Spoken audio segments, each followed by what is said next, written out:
24. I brushed my teeth in the most heroic way possible. After an uneventful weekend, Annabeth broke into my room at 4:30 a.m.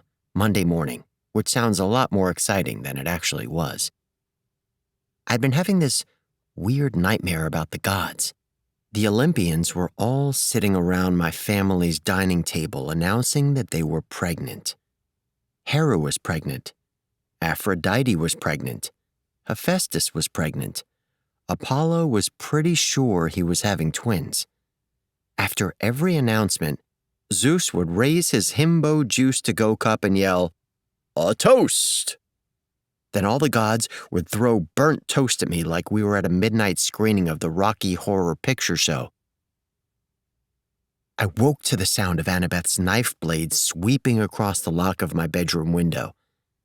She could have just knocked, but I guess she liked the challenge. She slid the bottom pane up and climbed in from the fire escape. "But soft," I said. "What light through yonder window breaks?" She flashed me a smile. "I'm impressed you can quote Shakespeare." "I can quote SparkNotes." I rubbed my eyes. I still had the smell of burnt toast in my nose. I was really glad I'd woken up before a dream Poseidon could show me his baby bump. Then I looked down and started to feel self-conscious about the ratty t-shirt I was wearing. I wondered if I had saliva crusted on my chin. As Annabeth had often told me, I drool when I sleep. What's the occasion?" I asked. Annabeth was wearing cargo pants, a tank top, her backpack, and a pair of running shoes, which made me suspect this wasn't just a social call. "I couldn't sleep," she said. "Figured we might as well get a head start." She slung her backpack from her shoulder and produced Iris's vial of glowing golden liquid. "That stuff freaks me out," I said. "It looks like radioactive honey." "No, it's not radioactive, honey." "I see what you did there." She shook the jar, which made it glow brighter. "I wanted to find out more about how concentrated nectar works, so I talked to Juniper." I sat up. "You went to camp this weekend?" "Just sent an Iris message." Annabeth sat on the edge of my bed. "Turns out the Dryadic Coven keeps concentrated nectar in their root cellar for special emergencies." "The Dryadic Coven? That's a thing?" I imagined a bunch of ladies in billowy green and brown dresses dancing around a tree hung with healing crystals like a Stevie Nicks cosplay convention. Annabeth put a finger to her lips. "You didn't hear about it from me. Apparently, concentrated nectar can heal a nature spirit on the verge of death, but it's risky. One time, this badly burnt oak dryad got revived as a chunk of granite." I rubbed my eyes. I wondered if I was still asleep because it seemed like Annabeth was sitting on my bed talking about trees and rocks. "Okay." "Also, the word nectar means overcoming death. Did you know that?" "I'm going back to sleep." "Wait, this is the important part. Juniper said this stuff is so fragrant that one whiff can put a demigod into a coma." That got my attention. "Why didn't Iris mention that?" "She probably didn't even consider it," Annabeth said. "But since we don't have time to go comatose this morning," she dug around in her backpack and brought out a packet of tissues and a jar of menthol rub. "We plug our noses before we uncork this stuff."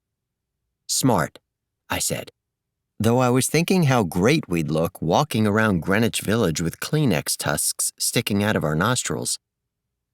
"Yeah," Annabeth agreed. "Crisis averted. Anyway, I owe Juniper a favor now." She looked like she was thinking about how to repay her and whether dryads like cupcakes. "How's she doing?" I asked. Annabeth patted my knee. "You must have given Grover good advice. He apologized to her, spent some quality time with her planting seedlings in the forest. Sounds like they're back on good terms. Hey, when it comes to advice on being the perfect boyfriend," she laughed, then glanced at the wall self-consciously. Too loud? I don't want to wake Sally and Paul.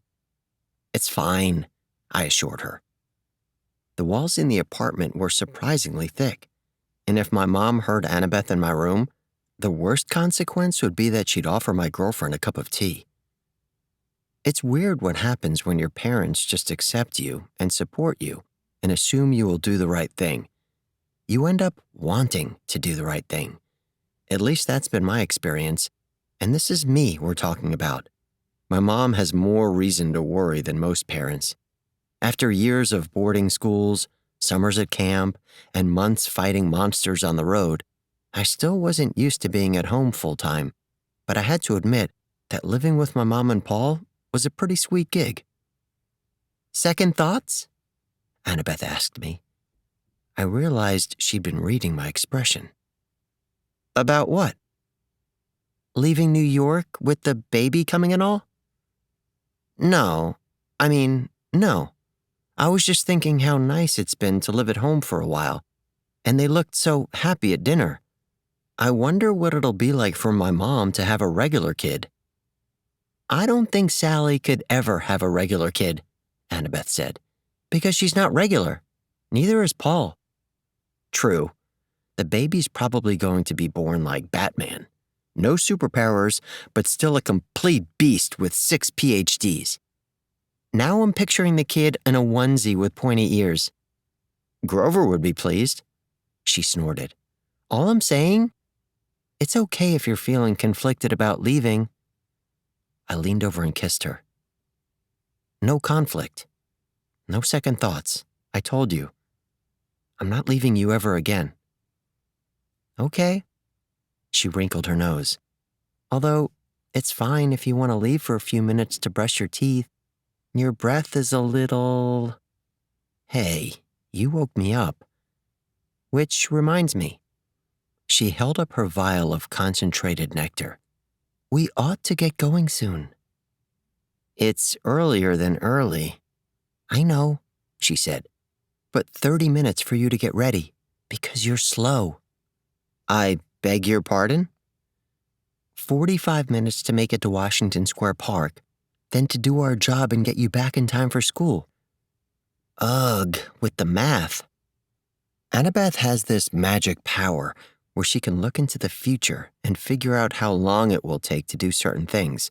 She calls her power scheduling, which directly overrules my magic power of procrastination. I went to the bathroom to get ready. 30 minutes. Right. Sure. Quick shower, grab my clothes, brush my teeth, put on my shoes. It took me 31 minutes. Stupid magical scheduling power. At 5:15, we slipped out of the apartment and headed to the train, toward what might be my last chance to find Ganymede's chalice, or maybe we wouldn't find Gary, and it would turn out to be just another Monday at school. I honestly wasn't sure which scared me more.